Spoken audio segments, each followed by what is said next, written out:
Human on earth. Thing is with flaked stuff and oats. If you add them late as a home brewer, then you are not doing any additional gelatinization on those starches.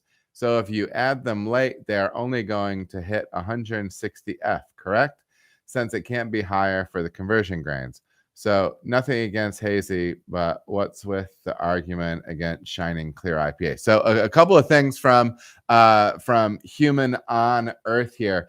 This in relation to I believe Andy Gallagher and I talking making hazy IPA and adding hops late in the mash. What we mean by that is we're adding it as the final grain that goes into the mash. Okay. So it's just the last thing getting mixed in. So it's getting a full rest and everything like that. So that is you.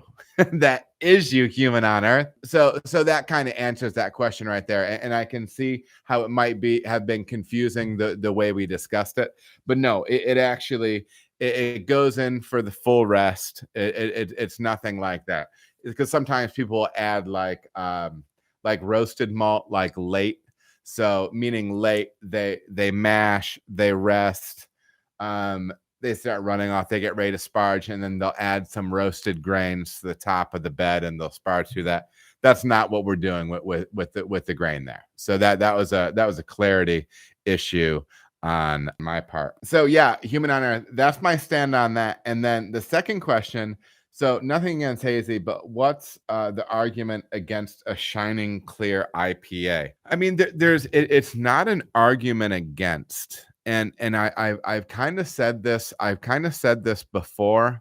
I think that hazy IPA is ultimately an expression of the customer being interested in more approachable beer. Hazy IPA to the average beer drinker is more approachable than that West Coast Bright Boy that you make. That one with 65 IBU in it and everything like that, and it's real snappy, and maybe you got some sulfate popping up in there too, and it's dry and bitter. That's not accessible for a good section of people. And I think the itch that hazy is scratching is it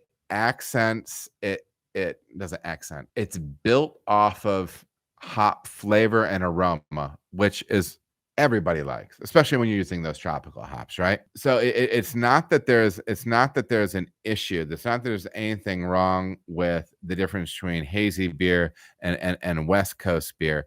I think they are just two different animals. I will say I think there is a density of aroma and flavor that you can create with these hazy beers that maybe is just different than what you would get out of a West Coast beer, So, obviously hazy is hot right now, but it doesn't mean there's anything wrong with a nice clear West Coast either. So yeah, keep doing your thing. Keep making those beers that make you smile.